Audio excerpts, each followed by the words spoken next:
Welcome, everybody, to the Here Together podcast. We're your hosts, Charles Matthews, And Kelly Roberge. and we're obsessed with the big question.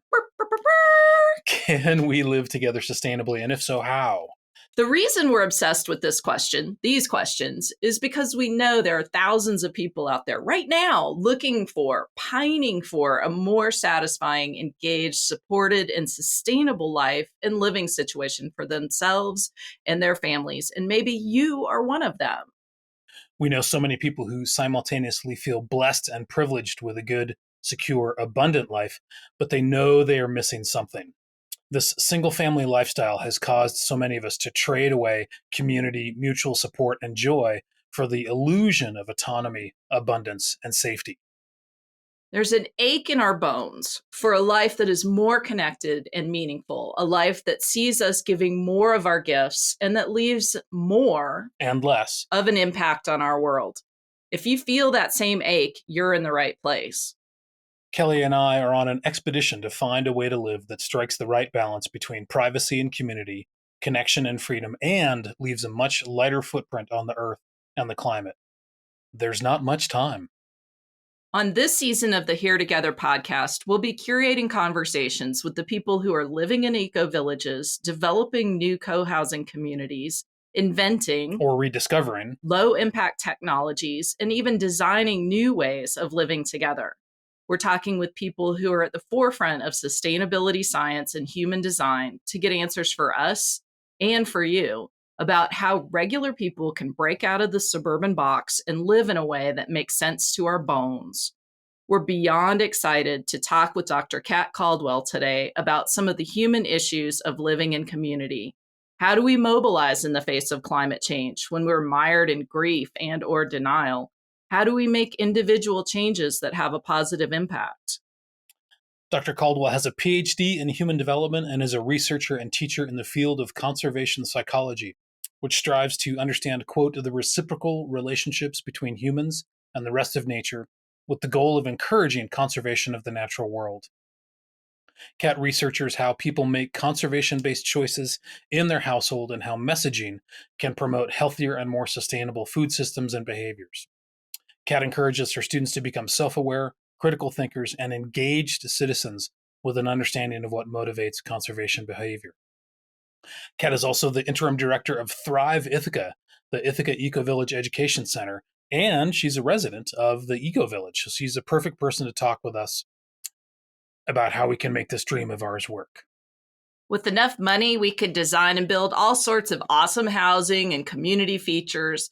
But unless we understand what makes people live well together and behave in sustainable ways, we're not going to succeed. So we are especially grateful to talk with Kat. Welcome, and thank you so much for being here with us today. Thank you. Thank you. So great to be here.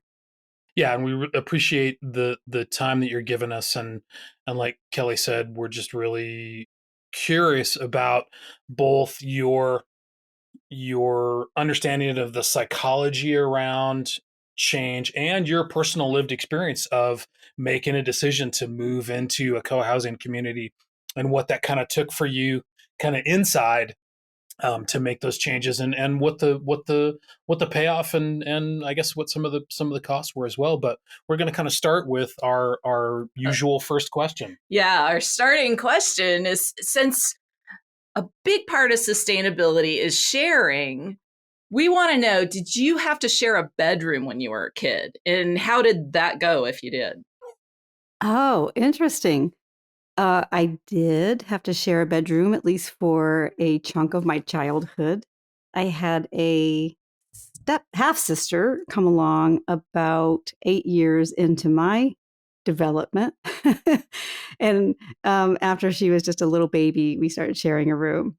So, yeah, I remember some challenges with that, especially because we were so, different on the developmental, life cycle, right? So I had to share my room with a baby. And then as I was coming into my preteen and puberty, teenage years, she definitely was not. And she would witness some embarrassing things sometimes and point them out to me. And it was just Now, it didn't actually go that well. And I wanted my space. I wanted to be with my friends. I didn't want her tagging along, Yeah. So, yeah, that was kind of tricky, actually. Kind of multi-generational, as we get older, 8 years apart doesn't make a big difference, but when we're little, 8 years is a completely different stage. Yeah. Yeah. Yeah, for sure. Yeah, absolutely. So we're kind of curious, what did your journey to the world of conservation psychology and sustainability look like? What came first, the psychology or the sustainability? Um, Great question. Well, I was obsessed with psychology as soon as I discovered it as an undergrad. So back in college, I was at Clemson University in South Carolina. So all my roots are from the South, and I've migrated north. Um, and once I took my first psychology course, I was hooked, and I knew that was the major. So I changed to that, and was not thinking about being like a clinical or counseling psychologist, but super fascinated about development and how we become who we are. And that led me to, continue on into graduate school. And I was very much focused on research and academia and so forth. But it was many more years. It was not until I was living in Seattle and my fiance at the time and I were talking about, where would be our first place to live together. When he brought up this idea that living as nuclear families was the scariest thing on earth to him. And I think, I don't think I know it came out of his own personal experience and background. And he knew what he didn't want to replicate in his life. And I really took that to heart and started thinking about it. And there we were in Seattle and talking to our friends about, our next stage as we started to think about moving in together as a couple. And we discovered a co-housing community in Seattle. And that became the very first place we lived together and formed, really my concept of what it could mean to live in community. And I think that's why we ended up here in Eco Village. And eventually, as I started to living in community and more integrating the lessons of sustainability in life, that started to touch me in my work. And I wanted to, started to bring that to, well, what's really motivating me now as a psychologist, and what can really, what are the most important things psychology can bring to the world right now. And so that just kind of got me where I was. And pretty soon I was developing courses in conservation psych and eco psych. And now there's this incredible integration. It's just, I live and breathe it almost every day, which I think is good. But sometimes, but I don't know.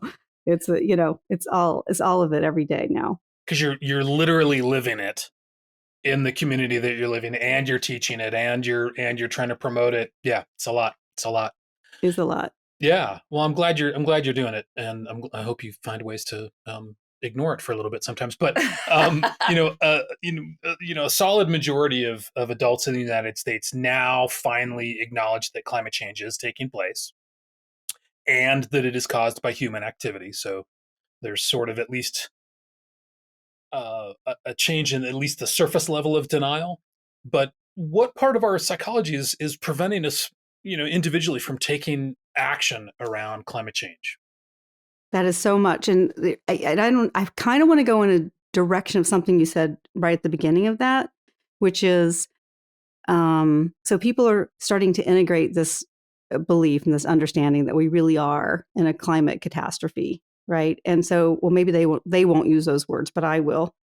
And I think that even though we're willing to allow that information in on one level, we still have all these defenses that keep us from really letting it completely be our consciousness, because if we do, that can take us to a very, very scary place very quickly, right? And a sense of hopelessness.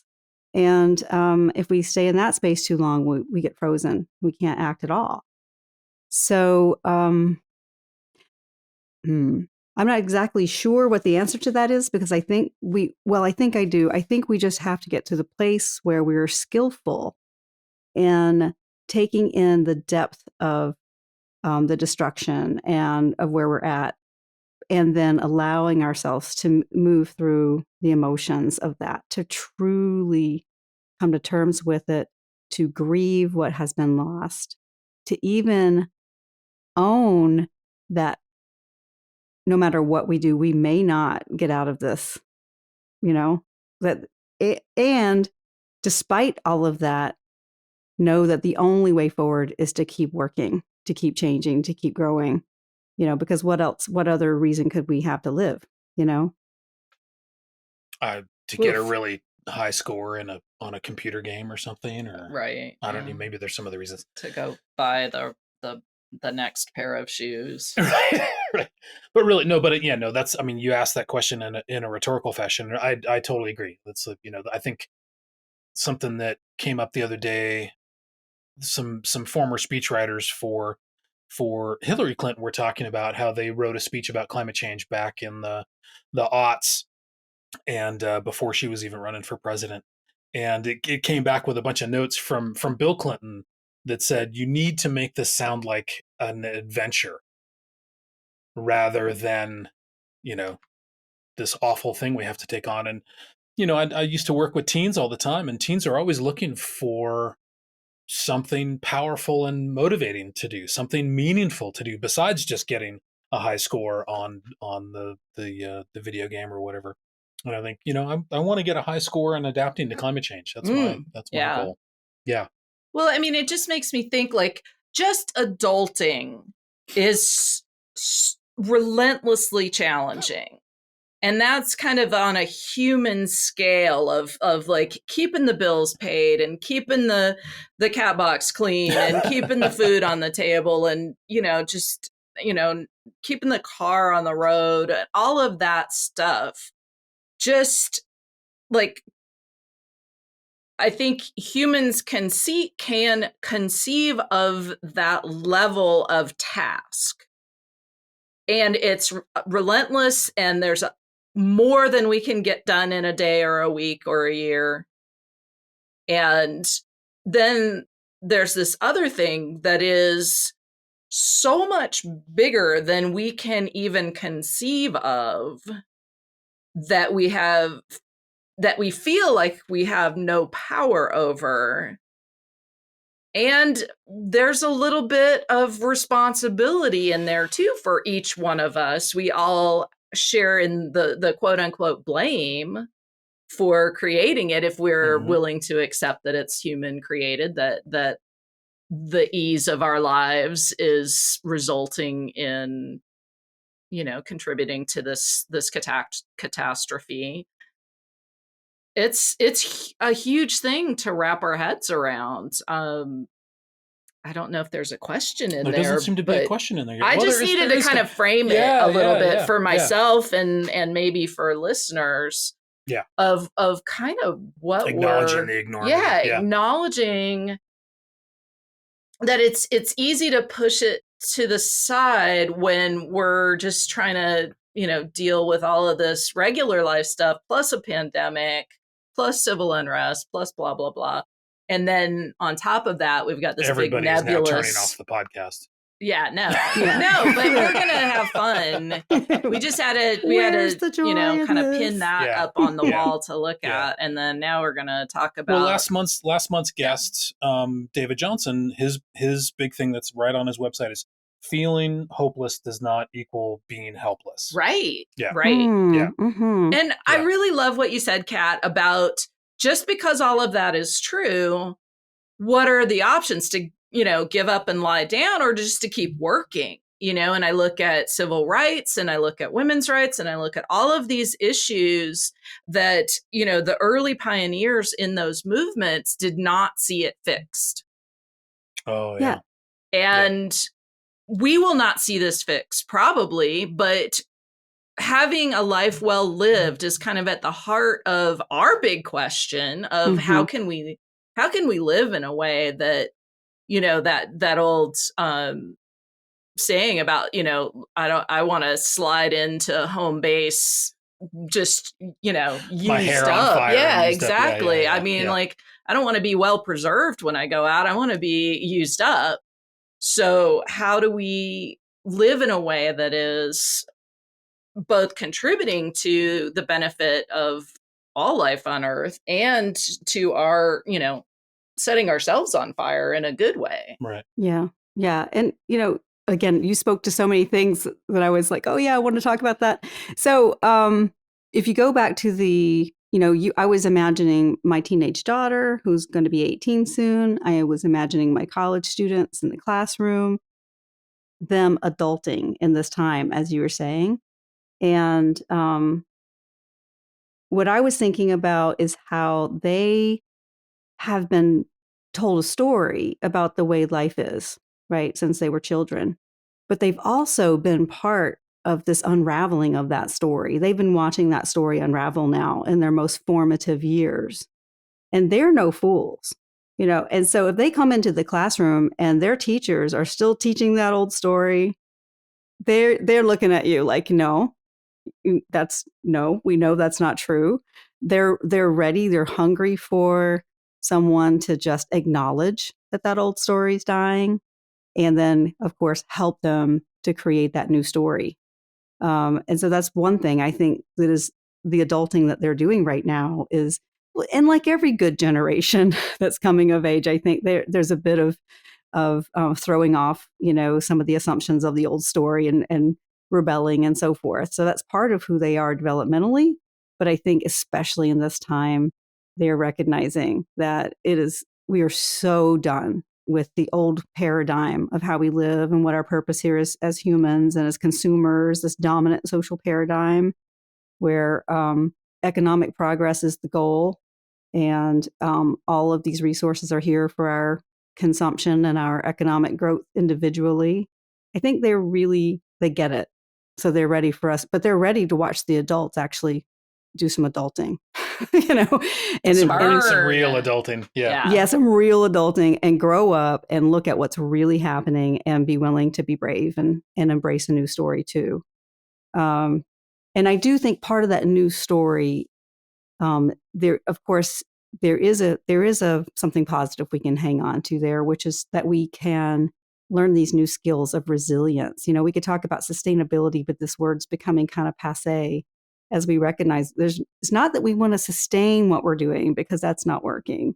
We have to embrace that we're in the middle of this huge climate disruption and societal disruption and live into that with new skills of resilience and awareness, and maybe just a lot of questioning as we decide, well, what do we do now and how do we live now?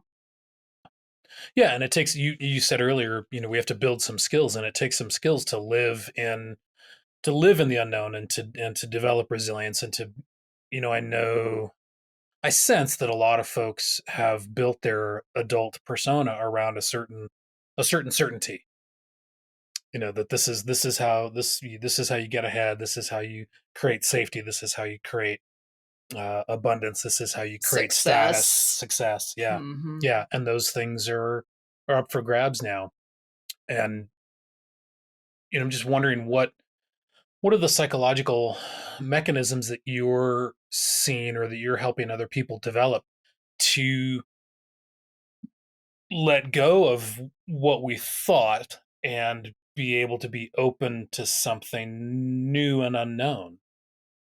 Well, I think recognizing that it's a story and there are these assumptions. And so we just take a look at each one of them like rocks. We turn them over and we say, is this really true now? Yes or no?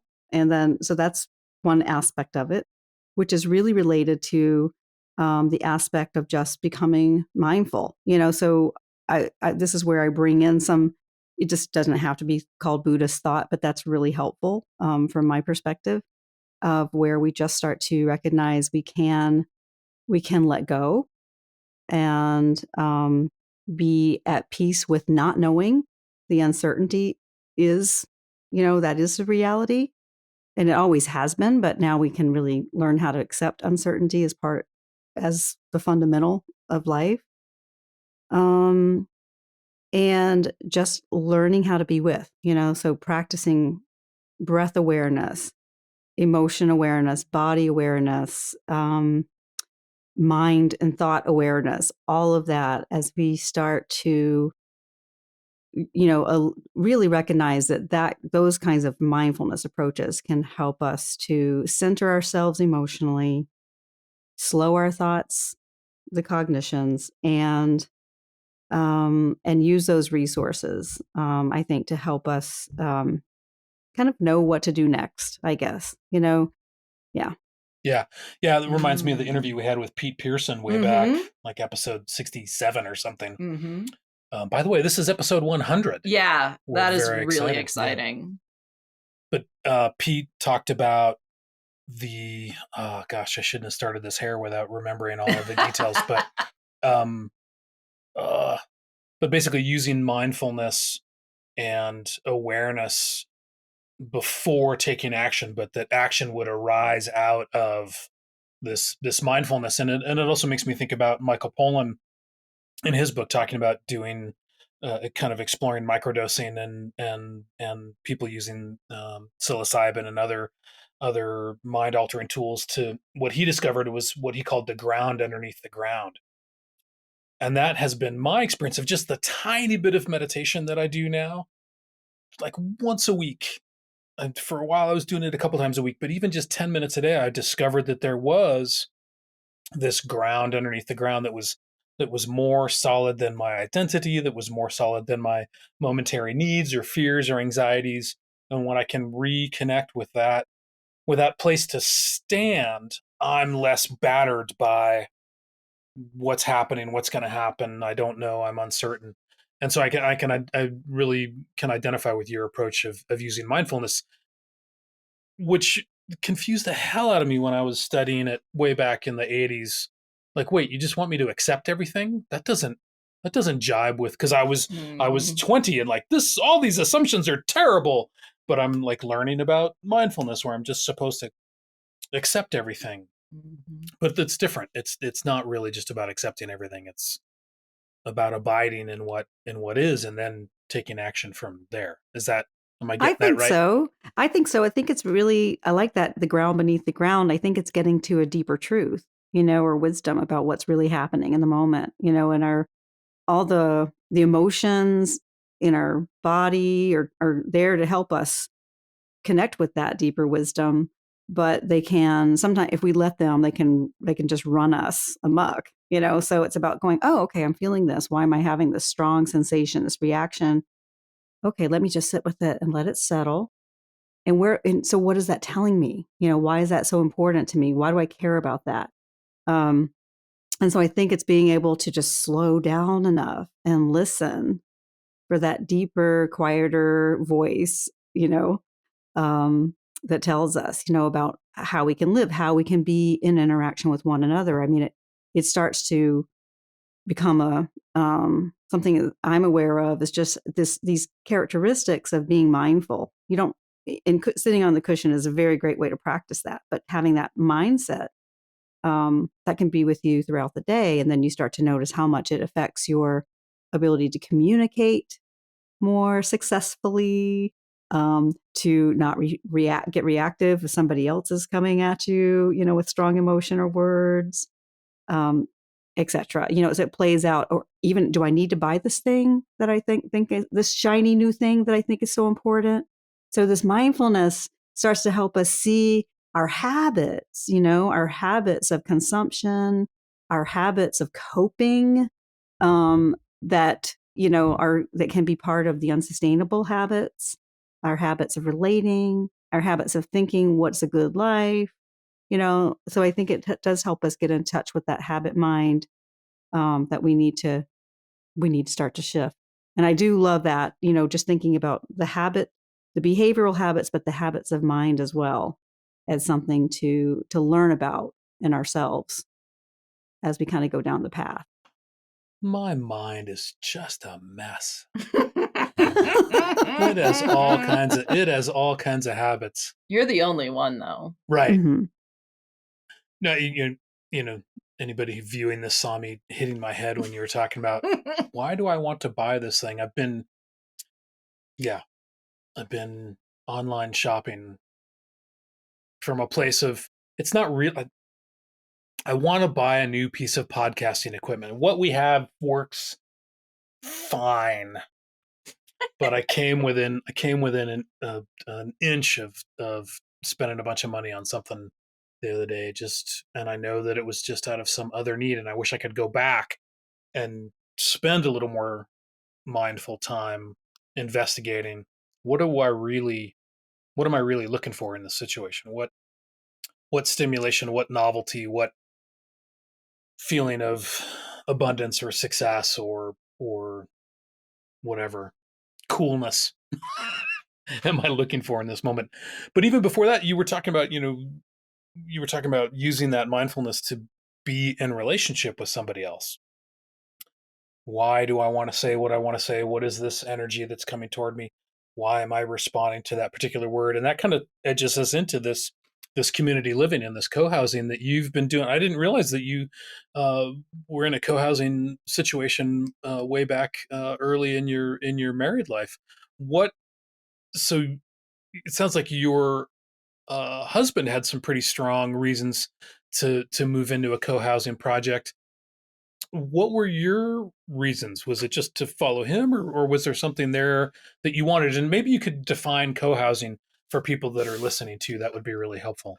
Sure. So co-housing communities, actually, the eco village where I live, we are 3 neighborhoods, which are each a co-housing neighborhood, and then a bigger village.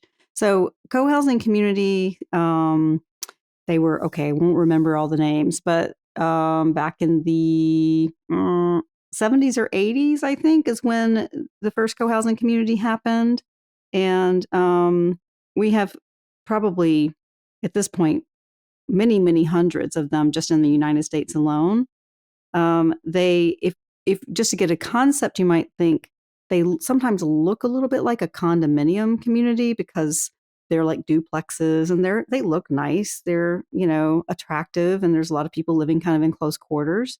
But what's different is the model of co-housing really honors the community and the pedestrian way of life. And so I don't think there's a community out there, a co-housing community that was built with driveways and carports coming to the houses. Usually the homes are built and clustered together in this kind of village-like setting with paths that connect. And then on the outside of that, that's where the cars are. And so, you have things like carts to get your groceries to your house and things like that. And the co-housing concept is that we want to know and live with our neighbors more closely. We want to have that community connection. We want to make decisions with each other about how we live, generally by consensus, which is that's the decision-making model. We might own our own home or the right to live in our home and modify it however we want within certain limits, just like in a condominium. But we also share space. So there might be, and often is, a shared community house or a common house where you might have shared meals together a couple of times a week. There's shared work. Usually co-housing communities don't go out and hire landscapers. They have a landscape committee, a garden committee, a common house committee, just different groups that will voluntarily do, about maybe 4 to 8 hours a month of work for the good and maintenance of a community. So it's really about being communitarian, being more close, working together, learning together, raising kids together, having lives together, and not living in isolation, not like little homes on streets and everybody drives into their carport and closes the door and goes in. So it's more community oriented than a suburban housing development, in that cars are on the outside and people are intentionally living together, but it's not a commune. People still work outside of the community, and there's some private ownership and some privacy, but there's this sort of element of community, shared work and chores and feeding each other, but it's not all required. You don't have to all dress the same in a white robe and Yep. pray to the giant beet god or anything. Yeah. Yep. Not unless there's certain traditional ceremonies. No, I'm just kidding. Yeah. But yeah, no, that's exactly right. And definitely people on the outside, you know, and the neighbors and people in town in Ithaca that don't know much about what's happening at Eco Village, you know, they have those kind of misconceptions that we're some kind of cult. But we all, you know, most people in co-housing communities around the world have their lives and their families and their work that is external, and then they just, you know, they still come back to the community, and then they have a very rich community life as well with the community. Yeah. Yeah. Mm-hmm. And those of you who are listening, just so you know, be sure to check out the show notes. We're going to put a link to the Eco Village at Ithaca, their website, and to just some beautiful videos of that village. And it's just, it will, if you're anything like us, it will make your heart thump and the hair stand up on your arms. It's multi-generational. There's kids, there's elders, there's working folks.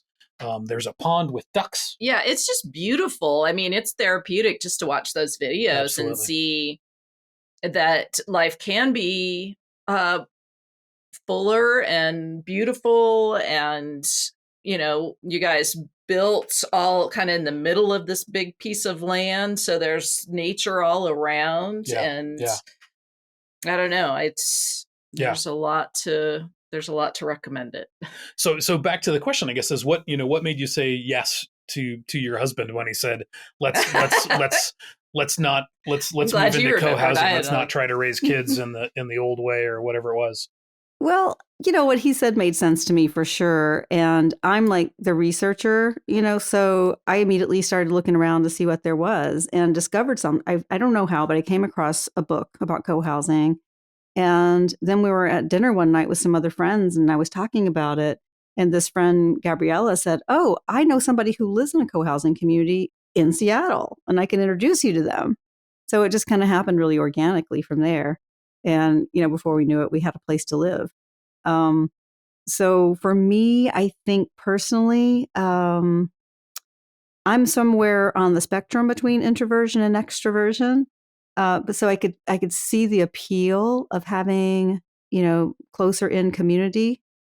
I don't know. It spoke to me. I don't know why, but it spoke to some part of me that wanted more connection than less, you know. And I could, you know, for my own family history, I could appreciate what Joe was saying about the isolation of the nuclear family. It just seemed right that, you know, that maybe that model was dying and wasn't, you know, all it was cracked up to be, which is, I think, what's happening now.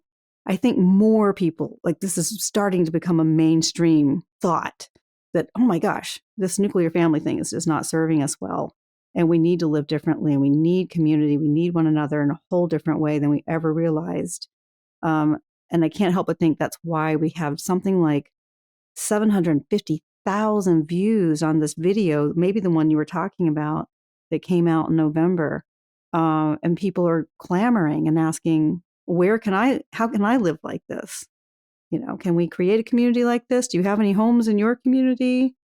And yeah, and I think it's so important that we then stop and say, okay, well, just so you know, it can take a good 5 to 10 years to build something like this. I'm not sure if we have time or money for everybody to do that, but one of the big questions I have is, how can we start to retrofit our existing suburbs and cities and so forth so that we can all be living like this according to these kinds of principles wherever we are?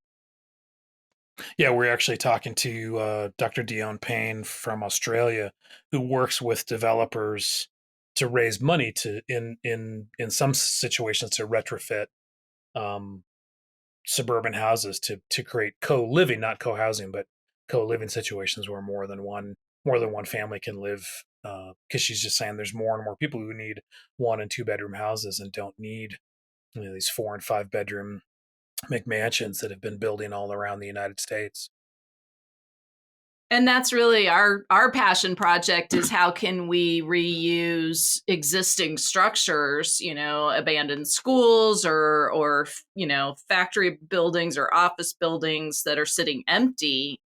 How can we house people who need housing? How can we uplift communities as they are, you know, gentrify for the people who already live there, and help make it a richer experience through design, a human-centric design that is sustainability minded. So yeah, I mean, what would you advise people? Before hang on to that question, Okay. because I want to. So from a psychological standpoint, what basic needs of people are getting met in these co-housing situations, in these villages and co-housing developments that maybe aren't being met by suburban nuclear family style living? I mean, connection, right? The fundamental number one, connection with other human beings. And um, many co housing communities or eco villages, connection with the natural world. There is definitely that value, that's placed on connection and recognizing our interdependence and seeing ourselves as part of this ecological system. And I personally don't think you can underestimate how desperately we need that. So a connection with all other natural world, including other humans, may be a way to put it. So that's number one. And maybe the second would be just recognizing that that we can get our needs met for intimacy, creativity, curiosity, play. Those needs that are so fundamental that I think we've been channeling, inappropriately into consumption, whether it's consuming entertainment, media, stuff, extravagant vacations, you name it, all these ways. We're all doing those things because we think that's what we need to be happy. When really we might find that those can be nice, but what makes us truly happy is those fundamental connections with humans and other nature and places where we can be, where we're living out our needs for creativity and fun and play, in more, I don't know, basic ways, more shared ways, more authentic ways, that aren't, consuming the world. Yeah. Mhm. Yeah. Do you like creativity? Is that an important need of yours? Kelly's an artist. That was Yeah. sarcasm. Yeah. I think we've got these basic, we've got these needs for both kind of security and novelty that are sometimes in tension. And I really like how, at least the idea for me of co-housing seems to be able to meet both of those needs in a more flexible way. Like, I'm secure, I'm in a place that I have some control over, I'm not going to get kicked out, I know who my neighbors are, there's a process for creating a relationship. I'm less likely to be eaten by my cats if I uh, fall down in the night. Somebody's going to come check on me. And there's new people coming in. There's new, we get to have dinner and have discussions and bring in, art and entertainment. And so, kind of balancing those needs seems like a great project for living together. Yeah, and I really like you brought up, I didn't really bring up security, right? And that's the fundamental, our safety and our well-being. And when you know all your neighbors and you learn to trust them, then you have all these people around you that you feel safe with. And think about how that is just not part of the American reality in so many places in cities and suburbs now. We have all these people around we don't know. They're strangers. We don't feel safe. So, yeah, this fundamental sense of well being and security, you really get that living in a community together. And then the security of maybe even the material needs. Like, well, there's backup. My neighbor, if I don't have it, my neighbor has it. And we've had like an ice storm comes and the electric goes out. And before you know it, we're all gathering around a gas stove and making stone soup. And everybody's bringing some piece, to the part for the soup. So we know we can pool our resources together and we can, keep going and surviving. And of course, growing food, that's a whole other topic we haven't even launched into. So you really do start to have a sense of security and well-being living in these kinds of contexts. Mm. Well, as you were describing that, I got a sense of the hypervigilance that we have to have when we are all, our little household is it, and we have to cover all those bases, just like I was saying about the adulting earlier. Is, it's like it's unrelenting, and then to remember to get all of the things in case of the storm, and blah blah blah. The idea of a shared existence, I felt a relief wash over me that I don't have to cover all those bases. I can bring my gifts to it. I can take part, and do a really good job on my part.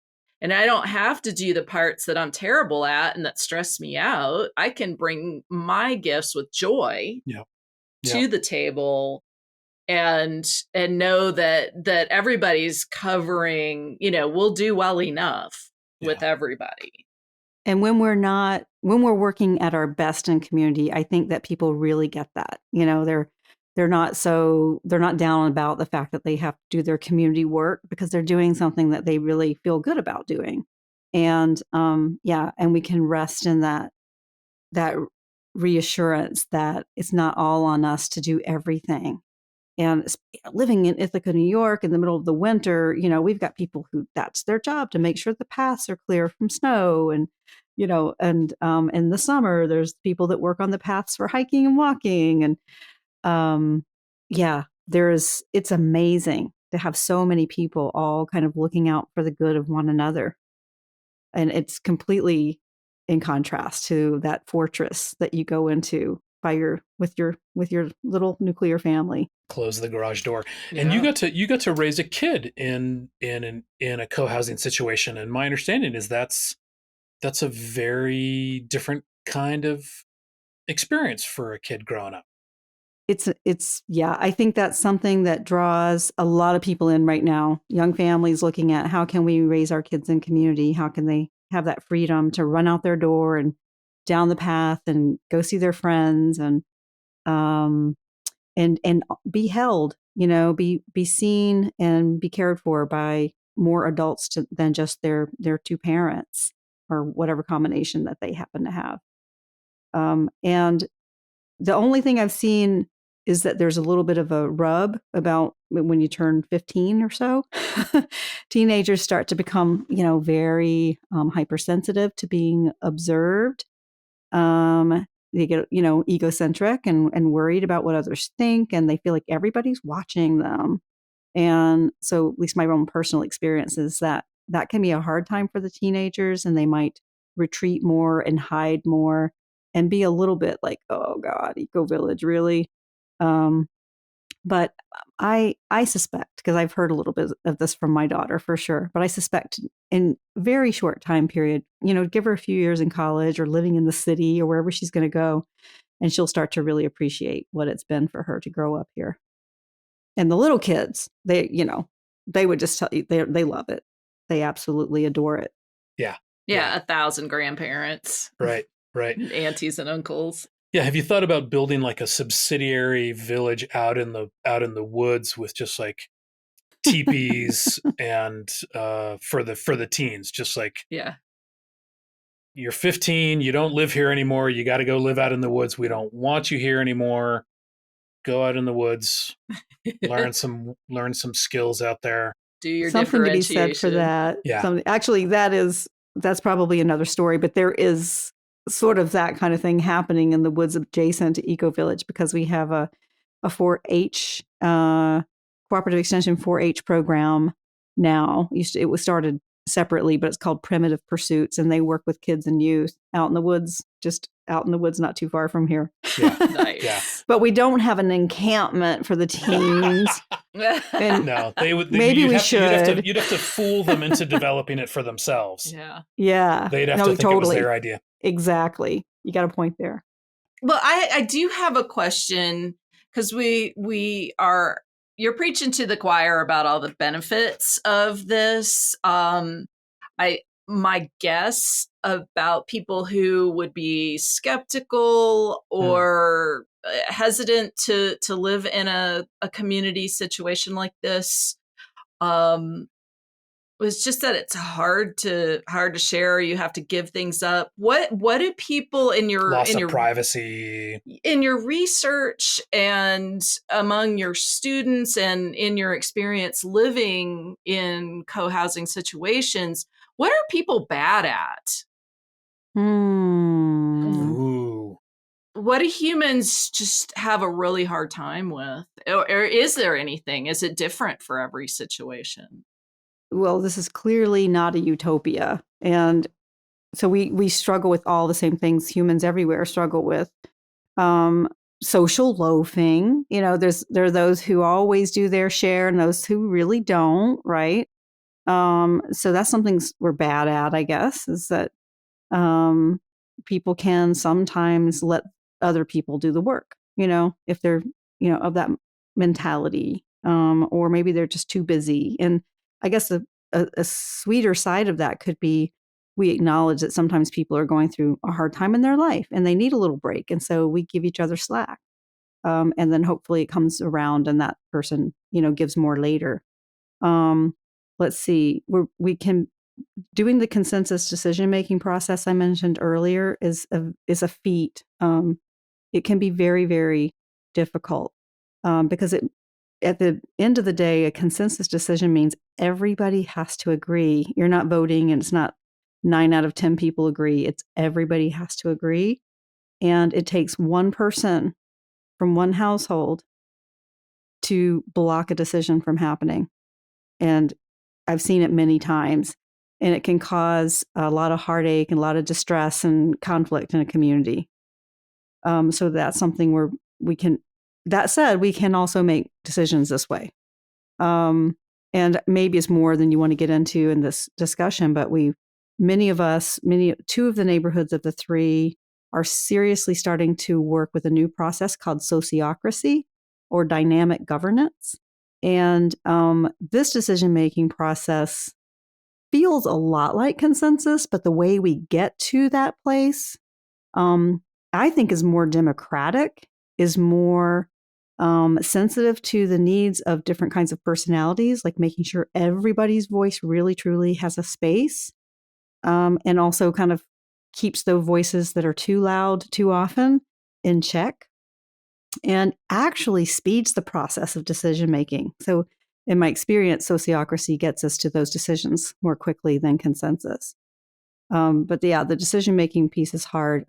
Other things we have conflicts around or that are difficult in terms of living together can just be our own. We bring our own aesthetics. We bring our own sense of what's mine and what's yours.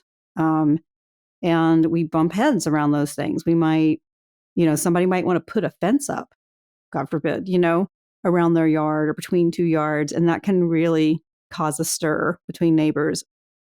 I have some pretty firm ideas about how kitchen knives should be used and not used. There you go. And so we get into fights in the kitchen. You don't open a can with a kitchen knife. Oh, God. Well, no. Some people do, though. Some people do, though. Yeah. Yeah. Yeah. But what do the kinds of stuff we might get into are what kinds of, literally, what are things that are okay to grow in a community garden? And wait, what are you doing putting garlic and alliums in the community garden that is fencing out the critters? Because critters don't eat those things. So go put those somewhere else and use this space for things that we really need to protect. And you'd be surprised that those kinds of things can lead to hard feelings between people. Yeah. Yeah. Yeah. Kelly and I have differing ideas about the role or the place or the appropriateness of morning glories, which are an invasive, definitely an invasive species here in Arizona, but they are pretty. They are lovely. very pretty. They are very lovely. Yeah. Yeah. No, I can imagine, in some of the other folks that we've talked to about co-housing, they just talk about the amount of time that gets spent in meetings and the amount of time that gets spent talking and it does it. And I think it takes a lot of, just even in this marriage, man, I got to figure out what do I mean? What do I want? why am I feeling cranky right now? What's not happening for me that I want to happen? And that you does wish it would happen automatically without you having to figure out what it is that you want so that you can ask for it. right? Like, Yeah. well, does it even matter? Can I just let it go? How do I express it? What if I don't get it? All this kind of stuff just comes up just between two people. So I Right. imagine it must be sort Right. of an exponential effort when you add some more folks in there. Yeah. Two people who are absolutely devoted to being on the same team versus you have a bunch of people who may or may not be absolutely devoted to being on the same team. Yeah. Like we Yeah. generally want to live together well, but we have these individual needs and desires that come into conflict. And we have that, what you were saying made me think of, Charles, that we act out. We act out with our partners, with our family members, and we act out with our community members. And we think it's all about something they're doing, but it turns out maybe it's about us sometimes. So let me ask you this. What do you think is the biggest obstacle to the success of co-housing and eco-villages and that sort of community? Is it just those inherent human things, or is it, like government regulation or the marketplace, or I mean, all of those things are challenges, but what do you think is the biggest challenge? Oh gosh, I'm not sure if I can answer that with authority. Well, just from your experience, I mean, At the level of in a community already functioning and trying to stay a healthy functioning community, I think the biggest challenge really does come back to our individual human, sort of the fight between individuality and interdependence, and and that we're still learning about that. We have it in us. I think we have it way back in our DNA from a time when we lived more, together in caves or clans or whatever however you want to think about that. But it's just been ingrained in us now for a good long while that individualism is the way. And so I think we have a lot of conflicts around that. We're getting a lot of mixed messages. We're still of this world that tells us, to get more for me and it's all about me. So I think that's probably one of the hardest things about keeping a healthy community going, and maybe a selling point for other people who you want to say, why don't you give it a try? But now when you get to the larger question of how can we have more communities like this, whether they're retrofitted, like I said earlier, I love the idea of taking existing buildings and neighborhoods that are ready for some new life to be breathed into them. I think that level, that has to do more with, planners and architects and designers and governments and, and really creating a new vision of how we could live, and that is very exciting me too. I'd love to see, how do we create that? I mean, every way, I guess, through podcasts, through changing education, through, working with politicians and local governments. I think that probably local cities and towns and counties, that's probably where we're going to start to see those shifts. I think we're seeing it in Ithaca. I think, but like little progressive pockets can start to really model that vision. And hopefully, if enough models are out there, then others will catch on. That's a great segue into this question. You're the interim director now of Ithaca Thrive, the educational arm of the Eco Village at Ithaca, and for those that don't know, the Eco Village at Ithaca is one of the largest, most successful eco villages in North America. And I know you all have a commitment to kind of spreading, I'll say the gospel, just because it's an easy meme, right? It's just to spreading the good news about co-housing and eco villages. What are some projects that you have that you're excited about coming up to spread the news a little more? Mm-hmm. Well, we're continuing. We're just coming out of the COVID times, we hope, and so we're just getting back to some of the work that we have. It's been what we did in the past, like Eco Village experience weekends and Eco Village design weeks, where people can come and have an immersion experience and learn about being in an eco village.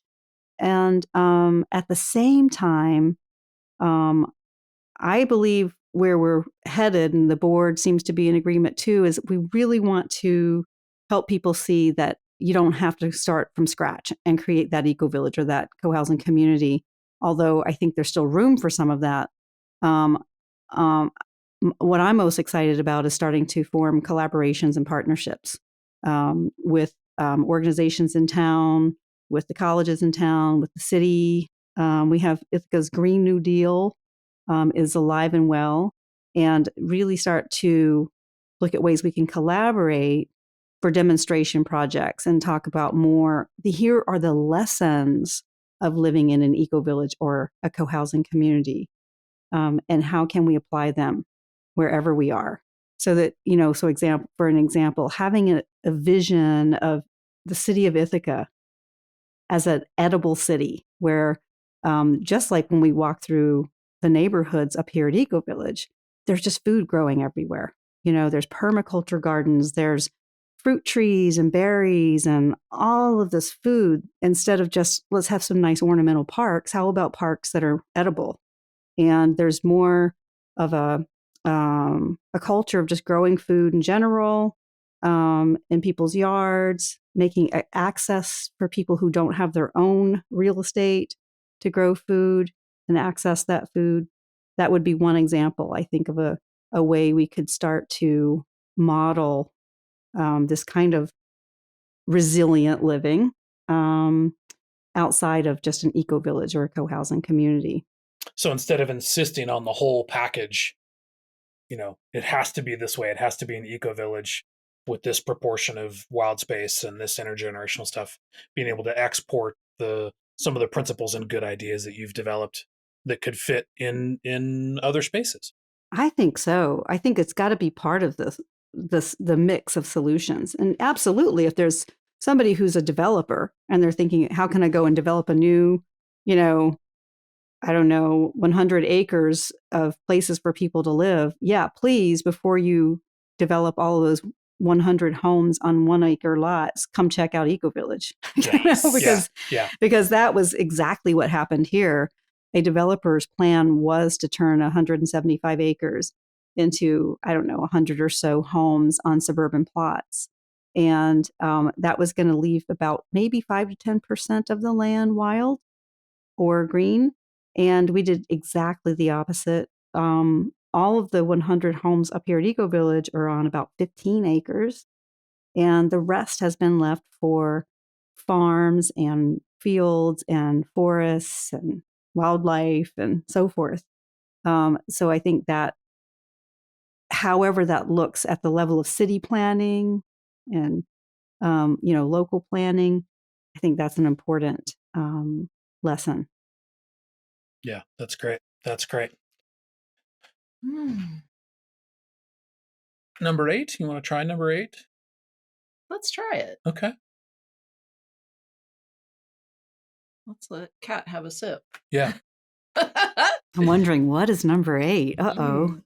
Not all of our guests are dig into this question. Right. So we're gonna ask you to put your imagination hat on and your big dreamer hat on, and imagine that it's 2050. We've got 30 years from now, and the work that you've been doing really has caught on, and much of America and maybe even the world are living more like Ithaca Eco Village. What do you see in that world? What's different? Wow, that is a big question. So, I guess I would start by saying one thing that we don't have here that would be different would be that this way of living would be available to everybody, that it would really be equitable and just and diverse. So this would not be a place of mostly white middle class professionals, right? This would be a place of all kinds of backgrounds, races, religious beliefs, So wherever people were living, whether it was in villages designed like this or in city neighborhoods, there would be access to healthy food. People would be having meaningful work. The way people's lives would be spent, the days would be spent, with some hands in the dirt, in some way, whether it's in little garden spots, whether it's playing in the dirt, whether it's out hiking, but people would be really, they would really understand where their food came from. Much of their food would be much closer, it would be coming from local sources. Consumption would be way different than it is now. I mean, truly, by 2050, if it's not, I don't even know. I won't say the words that come to mind because I don't want to frighten everybody. But I think we would, we'd really have a different relationship to the material stuff, and we would have so much. Maybe there would be more shopping areas. The town center would perhaps come back, and in that town center would be, a place where people exchange goods that are, reused. We already have a lot of reuse centers and so forth in this town, and maybe in lots of towns now. I think so. It's a trend that's growing. So we would be much more thoughtful about reusing material goods, and the emphasis would be placed, societally on something else besides the shiny newest thing, in our material consumption. So now I just feel embarrassed because I'm just starting to dream up this kind of utopian view, but this is not the place to be embarrassed about utopia. Yeah, it's at least the dream. You have to dream towards something better, And so I might, if you ask me to predict, I might go down another path, but to dream would be those things. So people would be, at the very least, all of their basic needs for health, for, health and wellness, for food, for warmth, for shelter, and, that connectedness to each other and the natural world. That would be part of the most fundamental values we have, and so our cities and our towns would look a lot more like an eco-village. We would, and we're, the gas cars would be way gone. There might be some electric cars. There'd be a lot fewer individual vehicles for individual getting around. There'd be a lot more public modes of transport. There would be no more fossil fuels for the most part in terms of our infrastructure. I'm sure we would have done a lot more geothermal development for how we get our energy. I don't know. You want me to keep going? A complete redesign. I'm looking at an article that a friend sent to me that I haven't read yet, and it actually says life in a degrowth economy and why you might actually enjoy it. That a complete change from the idea that an economy always has to be growing, but that actually sort of shrinking the economy might actually be nice for us. And it, of course, it has to be equitable so that people aren't suffering for that. But thank you for sharing that village. Yes. That village. Thank you for sharing that village vision. Yes. Villagey vision. Look, it's great to be able to do it. Vision. Because, some days I wake up and it's really hard to keep embracing that vision in the face of what we're dealing with. Yeah, I bet. Yeah, it can be, but we have to, I think. And part of my vision is that people come to upstate New York and they can't decide between moving into the village, the eco-village at Ithaca, or moving to I don't know what we're going to call it. Yeah. The Utica to be determined TBD village. Eco-village. Oh, I can't wait to see it. I hope you have do you have some drawings that you've sketched up of this utopian place? Took an old school floor plan and just kind of played around with like the super deluxe version, if we get a big space and a lot of money. The answer is just yes. We have a beautiful drawing of what but it could be like. Yeah. It's pure fantasy at this point, but I just feel, it feels like a piece of me, and I can see it, I can see it like it's real. And I think that's how things become real.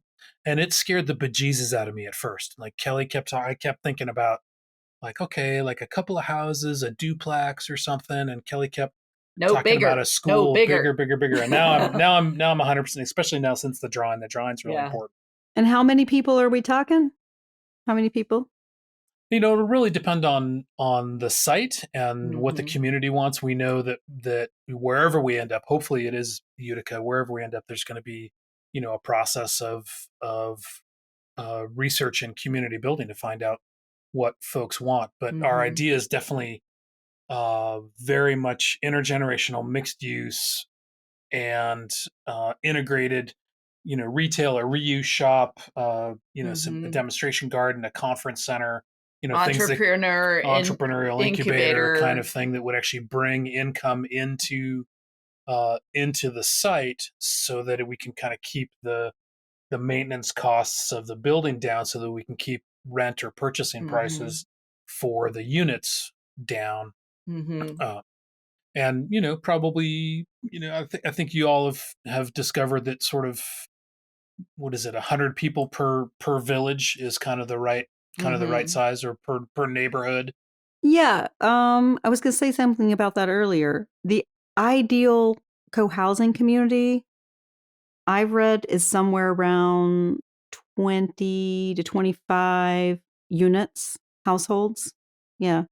So 100 households is a lot, but that, we are these 3 neighborhoods, so we kind of relate at the level of the neighborhood as well as the whole village. But it can be a little overwhelming with the 100 households, is what people can say up here. Yeah. No, I think, that 20 feels 20 big. to 30 households seems about right. Yeah, and again, it just depends on the property that we wind up getting and what it will do, as far as housing and retail and sustainability center demo, whatnot. But yeah, we've got a lot of ideas, and we'll just find out from the people in the neighborhood what they want, what kind of businesses they want to start or move into the center, and, provide some affordable housing. Yeah. And affordability is really important to us, especially because without affordability, it really makes diversity a challenge, and diversity and equity a challenge. And in my very brief conversations with Ryan Miller, who's the business incubator person up in Utica, that affordable housing is a big issue there. And that so far, according to him, the adaptive reuse that has happened in Utica has been upscale adaptive reuse. And we don't want to gentrify people out of their homes. Right. Yeah. Yeah. We want to provide more opportunity, not less. Absolutely. That sounds fantastic. And I was just curious to mention, have you ever thought about, when you think about like what properties and so forth, there's this retired college president whose name I don't know because this is secondhand, who has been kind of playing with this vision of taking college campuses that, let's face it, there's some college campuses that are shutting down. Some smaller liberal arts colleges on the East Coast that just aren't making it in this crazy time of higher ed.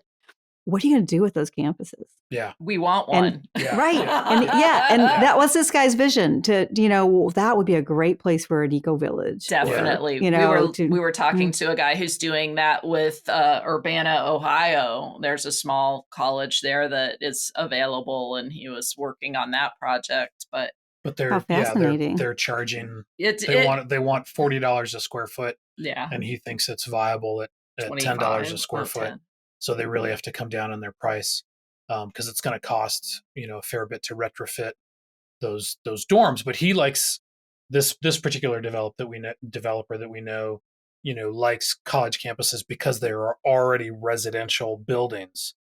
And he's sort of like, when we're talking about retrofitting and changing like an old mill or an old primary school, he's like, oh, that's gonna be harder That costs a lot. to retrofit. But we're also, like I said, we're also talking to some folks who are finding not just developers, but finding venture capitalists who she says can get double digit returns on their investment for creating sustainable and affordable housing. And so we're gonna work with her and work with whoever else we can to. I'm not interested in some of, you and I talked on the pre-call, and some of these sort of like penny pinching co-housing, like down in the dirt, bare bones places that they're just not attractive. And there's a certain, we're totally off the podcast topic right now, but there's one of the things that I see in those is this one response to climate crisis and anxiety and grief is a sort of self-abnegation, like I'm going to make myself as small and miserable as possible. Yeah, we have to live in an old refrigerator in order to combat in order climate to have change. a low impact. And that's why I think just the images and the videos that come out of the Eco Village at Ithaca are an antidote to that kind of thinking, because I don't think that's a sustainable because who wants to do that? Right. Almost nobody wants to do that. That's not attractive. That's not going to convince more people to make that change. And so that was one of the other questions that we had for you, Kat, was how, because we know that you work with helping just regular people move in a more sustainable direction. What are some top 3 pieces of advice you would have for the regular person as far as making their lives more sustainable? Maybe moving to an eco village isn't an option, but what do you tell people? Yeah. Spend less, live better, And so I've been reading the Voluntary Simplicity book. Was it Dwayne Elgin? That was really popular back in the 90s. And especially the first couple of chapters, I was like, yep, relevant more than ever. And I think truly one is just to, really think about your budget and like, what do you really need to live, and starting to recognize how valuable your time is. And that all the stuff you buy is taking away from your time, and then so I think that's one piece of it, is just really getting clear about what you need, what you value. In terms of living sustainably, oh God, there's so much. Just to narrow it down to just 3, I guess I would go back to, starting to recognize your habits, and there's certain things, if we had more time, I would just get into the kind of the process of changing habits and what that's about. But recognizing habits and, setting yourself up to change, the ones that make the most sense for you in your life, whether it's about, where you buy your food, or how much plastic you need to use to consume, or, where you get your clothes, consumption habits, those kinds of things, driving. What's another one? If you were just living in any old place. I think that's great. Just, really, really thinking about what it is that you really need to be happy. And then recognizing your habits. Like I said, it's like, I know that I wanted to buy that piece of podcasting equipment in large part because there was some sort of habitual or psychological need. It was, we're recording a podcast right now. I clearly don't need that piece of equipment to do what I want to do. But there was something, no, I'm never going to be able to get it. I feel sadness just even think. So I got to investigate that. What's that sadness about? Yeah, investigate that. Keep being mindful. Yeah. So how can folks find out more about the Eco Village and Thrive at Ithaca and the resources there? Where would you send them? I would send them, I do think a good starting point is the Eco Village, which is just ecovillageithaca.org. And that'll give you a place to start to understand what we're about, how to find information about if there are things available, places to live here. And then if you want more information about developing eco-villages or living sustainably, resiliently, go to the Learn section, which will take you to the Thrive site, which is basically thriveithica.org. And that's where we have our programs. We have a number of upcoming online programs, and we're going to have more in-person programs as we get into the warmer weather. So those are two really good places to start. We have a YouTube channel. You can find us at, if you just look up Eco Village Ithaca, you'll get there. We have a Facebook page, same thing. So those are some good places. Definitely check out the YouTube videos because there's a number of videos that have been posted recently. Great. Yeah, we'll put all those links in the show notes to make it easy for people to find. Absolutely. Kat Caldwell, thank you so much for being with us on this investigation and this journey.